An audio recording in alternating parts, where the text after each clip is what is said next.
नमस्कार, अस्सलामु अलैकुम। लाइव हिंदुस्तान पर आप देख रहे हैं दीन दुनिया। मैं हूं इमरान खान और इस वीडियो को आप तक पहुंचाने में हमारा सहयोग किया है KR मंगलम यूनिवर्सिटी ने। जंग तो चंद रोज होती है, जिंदगी बरसों तलक रोती है। लेकिन महान फिलोसोफर अरस्तू ने भी एक बात कही है। उनका कहना है कि हम जंग इसीलिए करते हैं क्योंकि शांति से रह सके। यानी जंग अमन लाने, शांति लाने का आखिरी और वाहिद रास्ता है, ऐसा उनका विचार है। ईरान को तबाह करने में उसके दुश्मनों ने कोई कसर बाकी नहीं रखी थी। उसे बर्बाद करने के लिए उस पर जंग मुसल्लत की गई, जंग थोपी गई थी।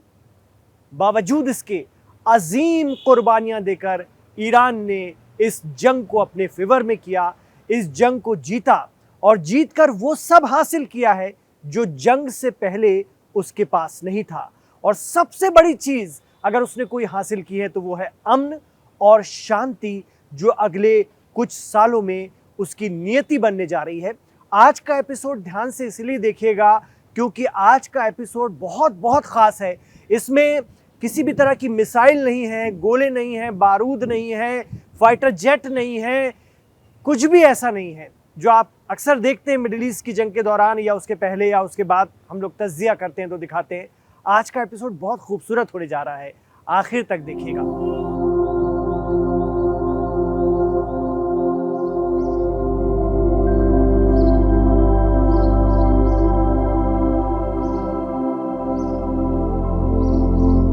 ईरान ने इस जंग से पाया ही पाया है, क्योंकि जंग में जीत के बाद अमेरिका ने ईरान पर लगे 50 साल पुराने सैंक्शंस हटा दिए हैं। अब उसे छप्पर फाड़ पैसा मिलेगा। शहादतें रंग लाई हैं वो कुर्बानियां जो ईरान में इस्लामिक रेवोल्यूशन के हर फर्द ने दी। किसी ने जानों के नजराने पेश करके तो किसी ने भारी प्रतिबंधों के बीच अपनी जिंदगी गुजार कर। लेकिन अब सुबह होने जा रही है। आइए चलते हैं एक अलग ईरान में।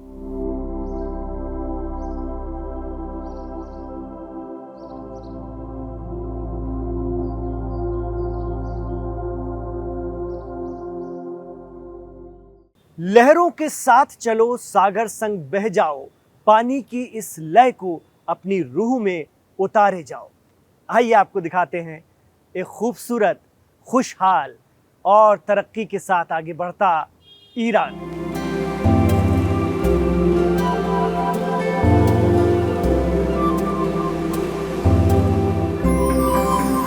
एक ऐसी दुनिया जहां जिंदगी है, खुशियां हैं, सुकून है, बेहतरीन तर्ज जिंदगी है, खुदा की नेमतें हों, जहां हिफाजत है और बेहतर कनेक्टिविटी भी। क्या ये कोई ख्वाबों की दुनिया है?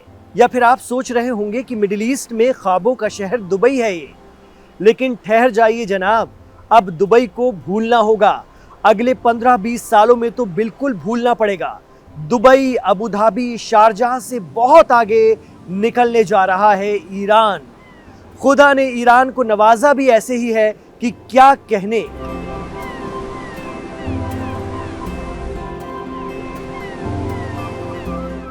वो तो 50 सालों से ईरान ने संवार कर रखा चीजों को, लेकिन अब दुनिया को दिखाने का वक्त आ गया है।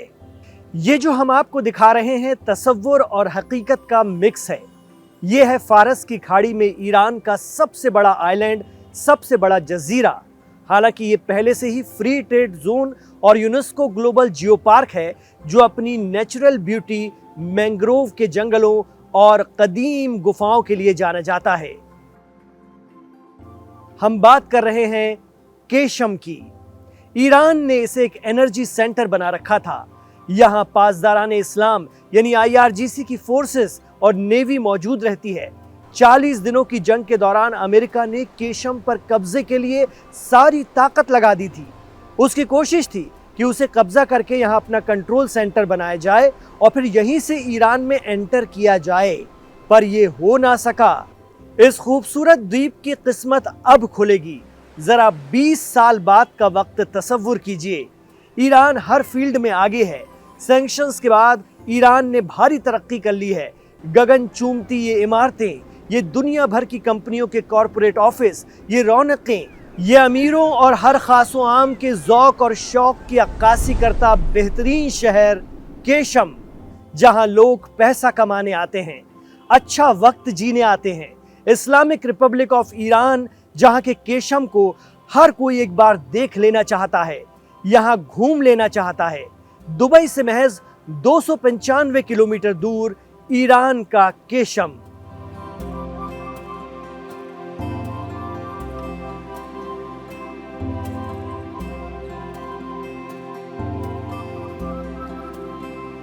आपको याद है ना दुबई का वो पाम जुमेरा, जो दुबई ने एक समंदर के बीच में आर्टिफिशियल तरीके से बनाकर खड़ा किया है।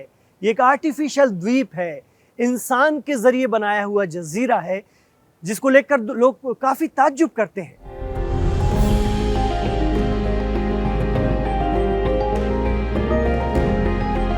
समंदर पर इंसानों के जरिए बनाया गया आइलैंड पाम जुमेरा, इसमें आलीशान विला हैं, लग्जरी होटल हैं जैसे अटलांटिस द पाम, और शानदार रिजॉर्ट्स बने हुए हैं। वैसे ही केशम खुदादाद है, कुदरत ने इसे संवारा है। क्या खूब होगा वो नज़ारा जब दुबई भुला दिया जाएगा और केशम को उसका हक मिलेगा जो पिछले 50 सालों से उससे छीना गया। ऐसा नहीं है कि ईरान ने सैंक्शंस के चलते अपने यहाँ सयाहत या टूरिज्म के लिए कुछ नहीं किया, उन्होंने तो अमेरिकी प्रतिबंधों के हर चैलेंज को एक्सेप्ट किया।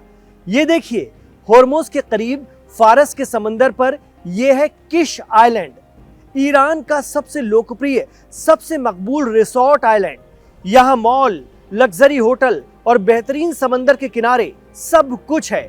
बस सैंक्शंस की वजह से दुनिया के लिए उस तरह नहीं खुल पा रहे थे जो ईरान की मईशत, उसकी इकोनॉमी को मदद दे सके। जबकि ये फ्री ट्रेड जोन है और विदेशी या गैर मुल्की सैलानियों के लिए वीजा फ्री जोन है। अब जब ईरान पर से अमेरिका के सैंक्शंस हट रहे हैं तो यहाँ दुनिया की तवज्जो होगी और ईरान का टूरिज्म मिडिल ईस्ट के दीगर मुल्कों को पीछे छोड़ देगा।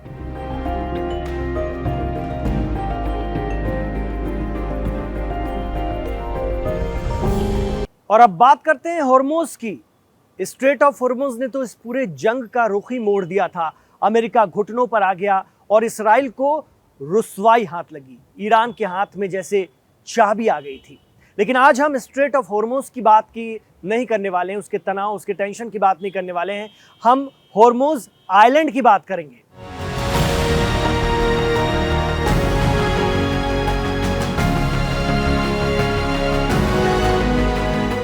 हमने दो समंदरों को मिला दिया, उनके बीच एक हद है जिसे वो पार नहीं कर सकते।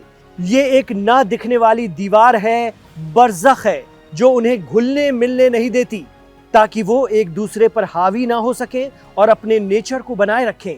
फबी आलाई रब्बिकुमा तुकज़्ज़िबा, तो फिर तुम अपने अल्लाह की, अपने रब की कौन कौन सी नेमतों को झुटलाओगे, उसके अनुग्रह से इनकार करोगे। जी हाँ, कुरान में सूरह रहमान में खुदा ने ऐसी बहुत सी चीज़ों का जिक्र कर दिया है जो इंसान के लिए अनोखी हैं।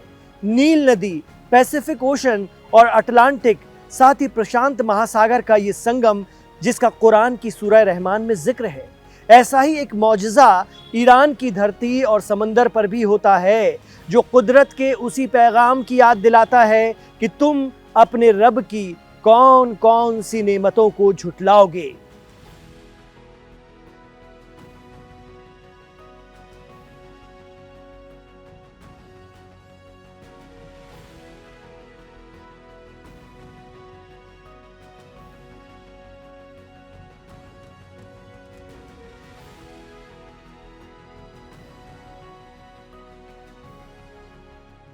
वाकई कुदरत के नज़ारे अद्भुत हैं, उसकी कुदरत अद्भुत है।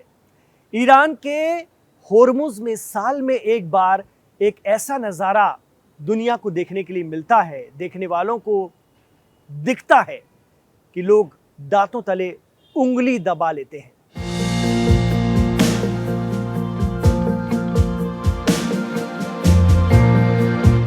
ईरान का होर्मुज द्वीप, जिसके पास ही आबनाए होर्मुज है, जो दुनिया का सबसे अहम तेल ट्रांसपोर्ट रास्ता है। लेकिन एक वक्त ऐसा आता है जब इस आइलैंड के आसपास का सारा समंदर खून की तरह लाल हो जाता है। ऐसा लगता है जैसे आसमान से सुर्ख लाल कुछ बरसा जो धरती और समंदर को पूरी तरह लाल कर गया। फारस की खाड़ी में बसा ईरान का होर्मुज आइलैंड दुनिया के सबसे अजीब और खूबसूरत द्वीपों में से एक है।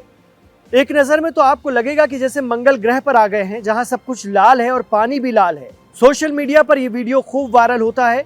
कुछ लोग इसे देखकर घबरा जाते हैं तो कुछ इसे प्रकृति की कुदरत की करामात बताते हैं।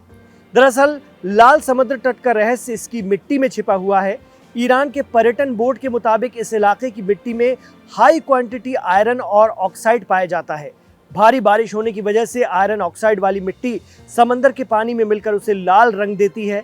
अनोखी खनिज संपन्न मिट्टी की वजह से समंदर का ज्वार भी लाल रंग में तब्दील हो जाता है, जो पर्यटकों के लिए एक आकर्षण का केंद्र भी बन जाता है। ईरान के इस होर्मुज द्वीप को रेनबो द्वीप के नाम से, इंद्रधनुषी द्वीप के नाम से भी जाना जाता है। इसमें 70 रंगीन खनिज पाए जाते हैं। यहाँ की मिट्टी और रेत ही दुनिया के लिए सबसे बड़ा आकर्षण है। यहाँ लोग समंदर में रेत खाने के लिए आते हैं। जी हाँ, स्थानीय लोग लाल रंग की इस खास रेत को गेलक कहते हैं और इसे ब्रेड पर जैम की तरह लगाकर चटनी की तरह खाते हैं। इससे मसाले बनते हैं और इसे खूबसूरती निखारने के लिए भी इस्तेमाल किया जाता है। कहा जाता है कि कुदरत ने होर्मुज आइलैंड को ऐसा नवाजा है कि इस घाटी में वक्त आपने अगर बिता लिया तो उसके बाद आप बहुत उत्साहित महसूस करने लगते हैं ऑटोमेटिक। इसलिए इस घाटी को ताकत की घाटी भी कहा जाता है। इसी तरह द्वीप के दक्षिण पश्चिम में इंद्रधनुषी द्वीप है, जहां बहुरंगी मिट्टी है और लाल पीले नीले पहाड़ हैं। तो सोशल मीडिया पर लोग इसे खून का आइलैंड और खूनी बारिश न जाने क्या क्या कहकर प्रचारित करते हैं, लेकिन सच्चाई ये है कि यह कुदरत का एक बेहतरीन शाहकार है और अपने आप में अनोखा है। अब दुनिया ये सब अपनी आंखों से देख पाएगी। ईरान में खुशहाली आएगी। 40 दिनों की जंग से उसने वो पा लिया है जिसके लिए उसे 50 साल तक तपस्या करनी पड़ी।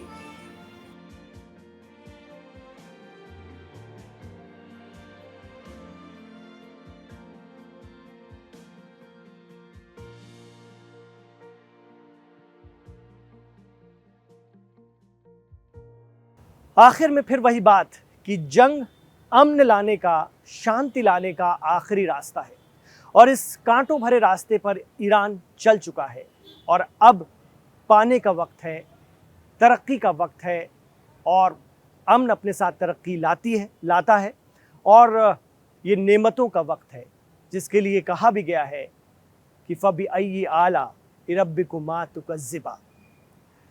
कैसा लगा आपको आज का दीन दुनिया? हमें कमेंट बॉक्स पर ज़रूर बताइएगा और ये भी बताइएगा कि क्या आपने पहले ईरान की इस खूबसूरती के बारे में सुना था? क्या आप देखने जाना चाहेंगे? चीज़ें जैसे जैसे बदलेंगी हमें ज़रूर बताइए। और कुछ लोग ऐसे भी होंगे मिडिल ईस्ट से जो हमें देख रहे हैं, जो इन नज़ारों को देख चुके होंगे, घूम कर आए भी होंगे। वो भी आप अपने अनुभव ज़रूर बताइए हमें, कैसा लगता है वहाँ पर। इमरान खान के साथ आखिर तक जुड़ने के लिए शुक्रिया। अपना ख्याल रखिए, अपनी दुआओं में हमारी पूरी टीम को रखिए।